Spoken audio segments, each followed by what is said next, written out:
बात करने के बाद भी शादी जब 6 महीने 8 महीने तक बात चलती रही, दोनों के विचार चलते रहे और फिर 6 महीने के बाद दोनों की शादी हो गई और मालूम पड़े 6 महीने के बाद तो शादी हुई और 6 साल नहीं टिक पाई और मालूम पड़े तलाक हो गया। तलाक हो गया।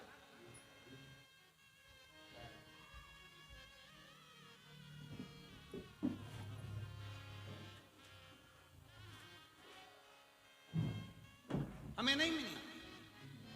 मेरी जीजियों सत्य बात बताना, आप ईमानदारी की बात बताना, आपके पास में जब हरी साड़ी नहीं होती है या लाल साड़ी नहीं होती है या पीली साड़ी नहीं होती है या पीला सूट नहीं होता या नीला सूट नहीं होता, किसी का सूट देख लेते हो तो मन में आता है ऐसा सूट बनवाऊंगी बनवाऊंगी बनवाऊंगी। जब सूट बन गया, साड़ी आ गई, वो साड़ी तुम्हारे पास पहुंच गई, उसके बाद ईमानदारी से बोलो कि उस साड़ी को क्या तुम रोज पहनते हो, उस सूट को क्या तुम रोज पहनते हो? नहीं, तुमने ले लिया, अब तुम्हारा दिल खत्म हो गया कि अब आ गया, अपने पास में नहीं था। फ्रिज तुम्हारे घर में नहीं था, जब तक फ्रिज नहीं आया हर दिवाली पर सोचा फ्रिज आ जाए, फ्रिज आ जाए, फ्रिज आ जाए, फ्रिज आ जाए। फ्रिज आकर रखा गया, उसके नीचे जाले पड़ रहे हैं, चूहे घुस रहे हैं, उसके नीचे काकरोच पड़ रहे हैं। फ्रिज में जब दरवाजा खोलो तब बदबू मारे, तब फ्रिज में आधा नींबू तक ना धर पावे, वो स्थिति। फ्रिज फिर मन में आया वॉशिंग मशीन नहीं है, वॉशिंग मशीन नहीं है, वॉशिंग मशीन नहीं है, वॉशिंग मशीन नहीं है। भगवान ने कृपा करी, तुम्हारे घर में वॉशिंग मशीन आ गई। अब मन में आया काय को लिया ही वॉशिंग मशीन, जगह अलग गिरा गई, पानी भी ज्यादा लेती है, पाउडर भी ज्यादा लेती है, और बिजली भी ज्यादा लेती है। बटन दबाओ और फिर आधे घंटे बाद टेंटे बोले, फिर दौड़ कर आओ, फिर उसमें से कपड़ा निकालो, इधर डालो, फिर इधर से निकाल के बाहर डालो। इससे तो हाथ से धो लेती तो अच्छा था।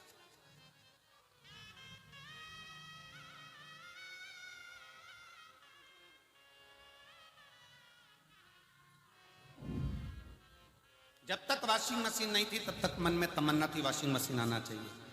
जब तक बड़ी एलईडी नहीं थी तो मन में तमन्ना थी कि एलईडी आना चाहिए।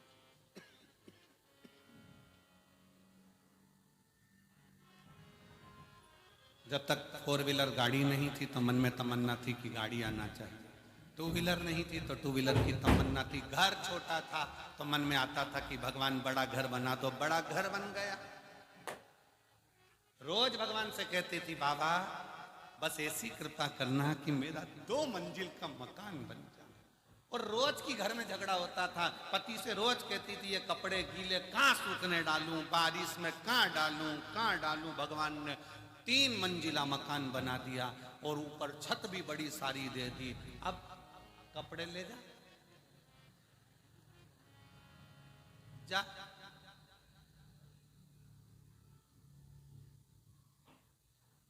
एक बार चढ़ गई, नीचे नहीं आई, ऊपर ही चली गई।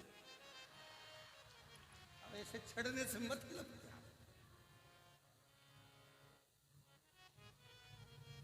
और जब तक मकान नहीं था तब तक कपड़े कहां सुखाऊं, छत भी नहीं है, टीन की बनी है, कबेलू की बनी है, कहां कपड़े सुखाऊं। भगवान ने 3 मंजिला मकान दे दिया, जा चढ़। बाल्टी लेके 4 जगह पे कपड़े की बैठी। बहू कह रही मम्मी ठीक हो? मम्मी के आज तो चढ़ गई, कभी नहीं चढ़ूंगी। और भगवान के पीछे पड़ी थी, बाबा बाबा बाबे बाबे कृपा करो, बाबे कृपा करो, बाबे।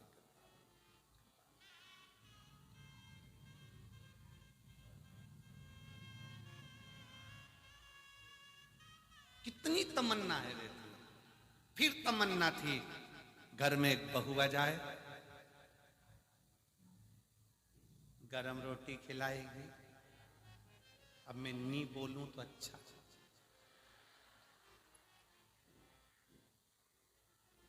कई लोग हमारे पास भी आते हैं, फोटो दिखाते हैं लड़की का, गुरुजी मेरे लड़के के लिए लड़की का फोटो आया है।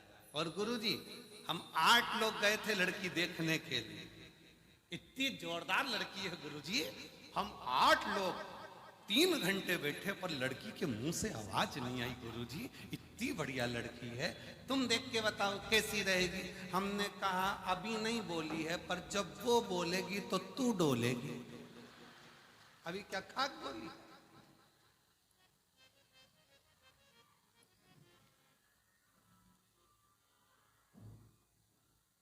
इतने अरमान लेकर बैठी थी, बस बहू आ जाए, बहू आ जाए, बहू आ जाए। अब कमरे में अकेली बैठी, आंसू ढलका कर दिल के अरमान आंसुओं में।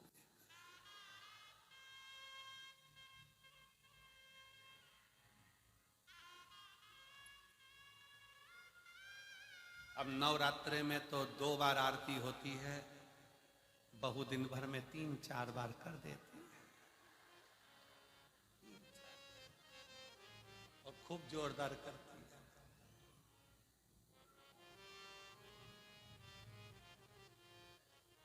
तेरे घर के बहू बेटा पे भीड़ पड़ गई भारी,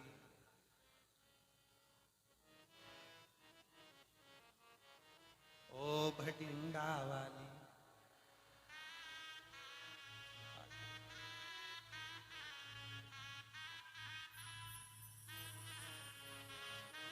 मां करूं कितनी तमन्ना, कितनी। फ्रिज नहीं है, फ्रिज की तमन्ना आ गया पड़ा है। वॉशिंग मशीन नहीं, वॉशिंग मशीन की तमन्ना आ गया पड़ा है। सामान की तमन्ना, सामान आ गया पड़ा है। बहू की तमन्ना, बहू आ गई, अब विवाद हो रहा है।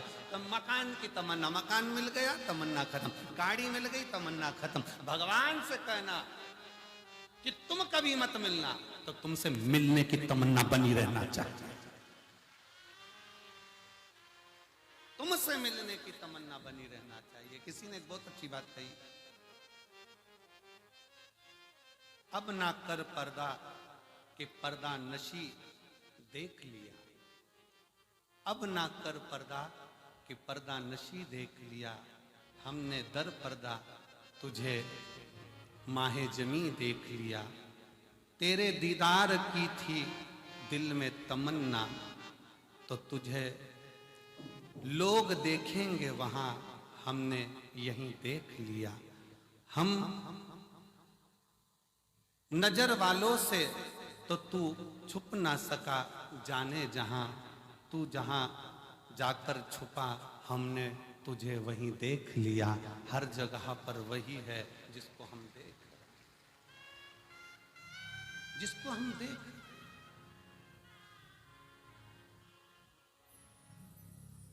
नजर वालों से तो तू छुप ना सका, जाने जहां तू जहां जाकर छुपा, हमने वहीं देख। हर जगह पर वो है। ये कभी मन में मत लाओ कि भगवान कब मिलेगा। ये मन में लाओ कि परमात्मा तुझे पाने की ललकता बनी रहना चाहिए। तुझे पाने की ललकता बनी रहे।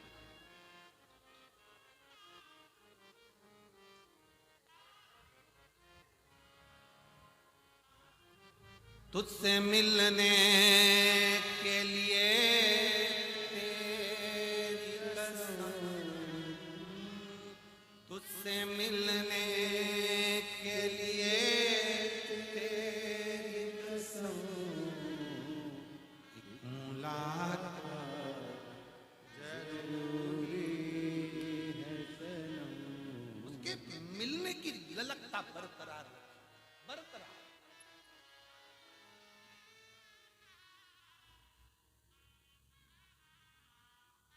उससे मिलन की ललकता बरकरार रखिए शिव, वो मिले। लोग कहते हैं कि गुरुजी ने मंदिर में जाने का कहा है, एक लोटा जल चढ़ाने का।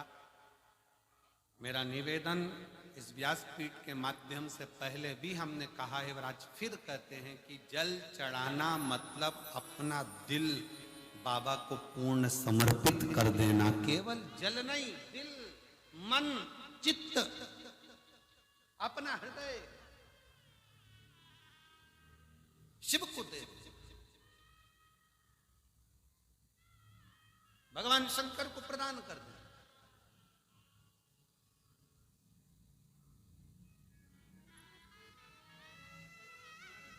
केवल जल चढ़ाकर हमको वापस नहीं आना है, अपना दिल भी देकर आना, अपना हृदय भी देकर। शिव कथा कहती है,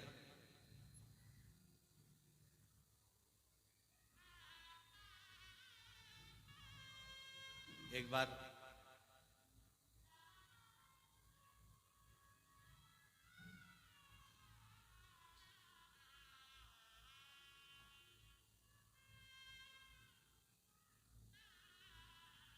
वासुकी नाग, नागों का राजा, जो शंकर जी के गले में रहता। जब ये शिव जी के गले में नहीं पड़ा था, उसके पहले का ये चरित्र है शिव महापुराण का कि वासुकी नाग, नागों का राजा, एक बार अपने सिंहासन पर बैठा, मौन, सर्प चुप।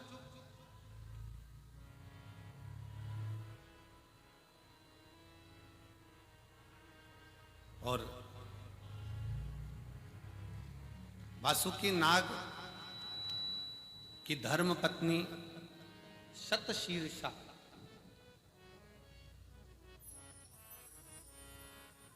वासुकी नाग की धर्म पत्नी शतशीर्षा अपने पति को देखी, मौन है, चुप है। आज इनका मन इस राजसभा में, इस राज्य सिंहासन पर लग नहीं रहा है, नागलोक संभाल नहीं पा रहा। पत्नी की चित्तवृत्ति में यह बात उलझी कि मेरा पति वासुकी नाग, नागलोक का राजा है, सर्पलोक का राजा है, और नागलोक का राजा होने के बाद उसकी ये वृत्ति ऐसी, उसको तो पूरा राज्य संभालना चाहिए, उसको तो पूरा राज्य देखना चाहिए। यदि मेरे भोले बाबा ने, मेरे शंकर भगवान ने, मेरे देवाधिदेव महादेव ने, मेरे शंभू ने, मेरे त्रिकालदर्शी कैलाशी अविनाशी शिव ने आपको कोई उच्च पद पर बिठाया है, कोई सिंहासन दिया है, कोई कुर्सी दी है, कोई सत्ता दी है, कोई वैभव दिया है, कोई अच्छी जगह पर बिठाया है, तो अपने मन में ये बात रख लेना कि मेरे द्वारा, अपने द्वारा, भले मुझे सिंहासन पर बिठाया, पर अपने द्वारा कभी किसी का बुरा ना हो जाए, होए तो सबका भला होकर चले। कुर्सी अगर मिली है, पद अगर मिला है, प्रतिष्ठा अगर मिली है, यश अगर मिला है, सम्मान अगर मिल रहा है, तो भगवान को धन्यवाद देना कि तेरे बल पर मिला है।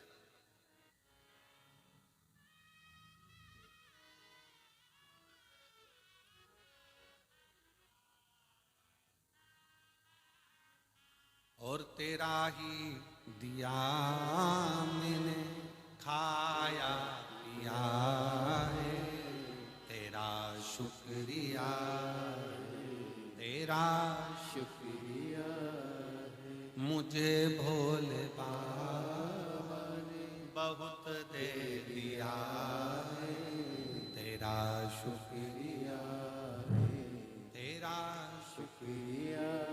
अगर कुछ मिला है तो भगवान को साधुवाद दीजिए, देवता को साधुवाद दीजिए, घर के बुजुर्गों को साधुवाद दीजिए, घर के बुजुर्ग व्यक्ति का सम्मान कर कर कि इनसे कुछ मिला है।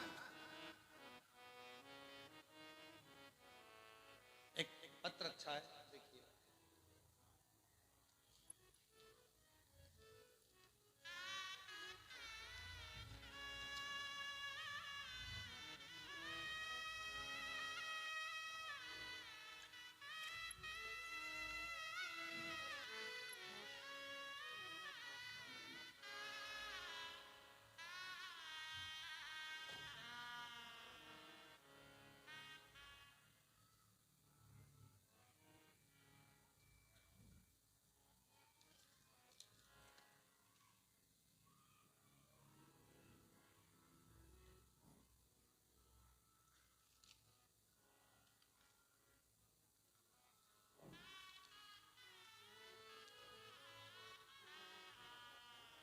भगवान सिंह यादव, गांव नाहव, निवास स्थान Shiv colony, railway station Kosli, जिला रेवाड़ी, हरियाणा का हूँ। कहीं बैठे हो तो हाथ हिला सकते हैं। मेरा मोबाइल नंबर ये है, दिख गए? आ जाइए, एक बेलपत्र लेकर जाइए, आ जाओ। एक लोटे जल का मैं क्या वर्णन करूं, एलईडियां चल रही हैं, आस्था चैनल चल रहा है, आप लोग टीवी पर पत्र को पढ़ सकते हैं।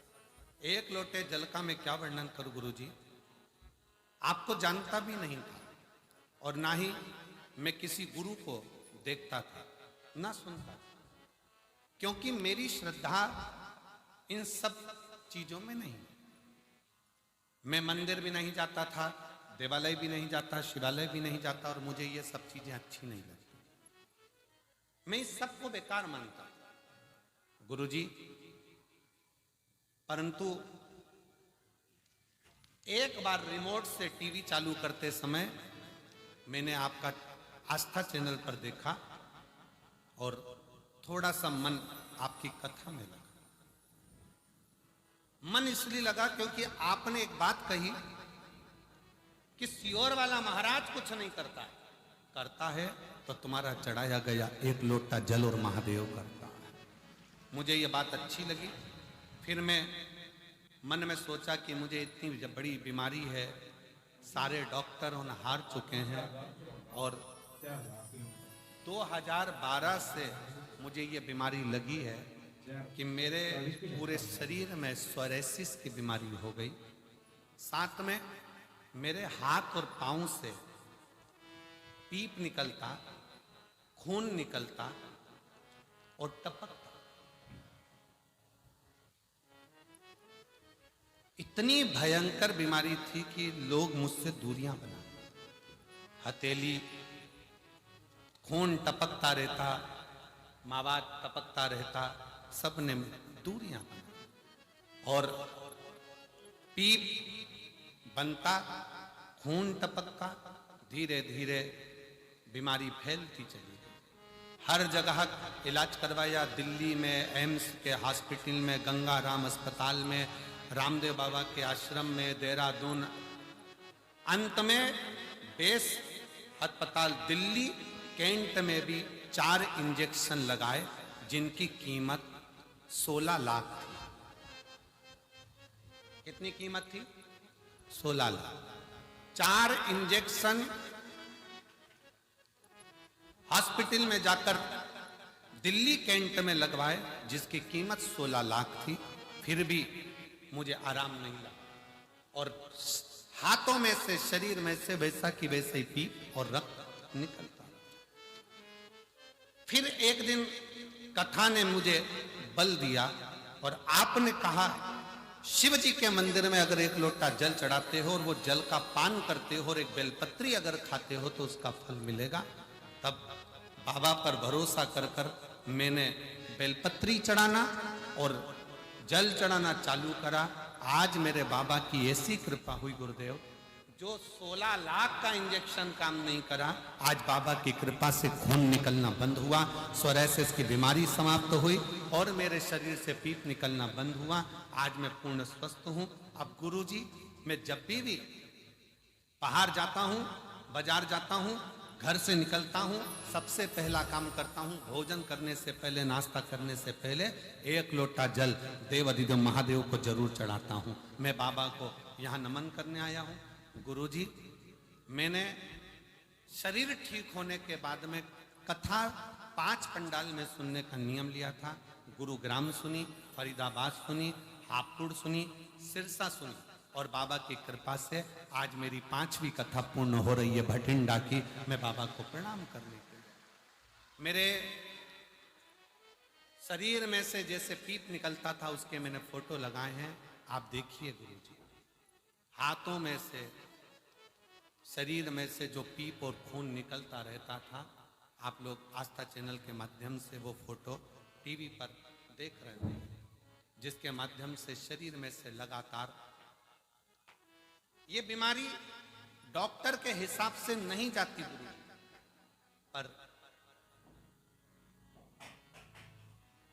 जो जैसी भावना लाया वो वैसा ही फल पाया, नहीं खाली उसे लौटाया, वो मन ही मन हर्षाया, और दिया भंडार काशी वाले ने, कर दिया मालावा काशी वाले। भैया ने लिखा है, मैं किसी पर भरोसा नहीं करता था, पर आज केवल एक शिव महापुराण पर भरोसा करा तो मेरे पूरे हाथ ठीक हो गए और मेरा शरीर ठीक हो गया पूर्ण तरह। शिव तत्व, शिव शिव।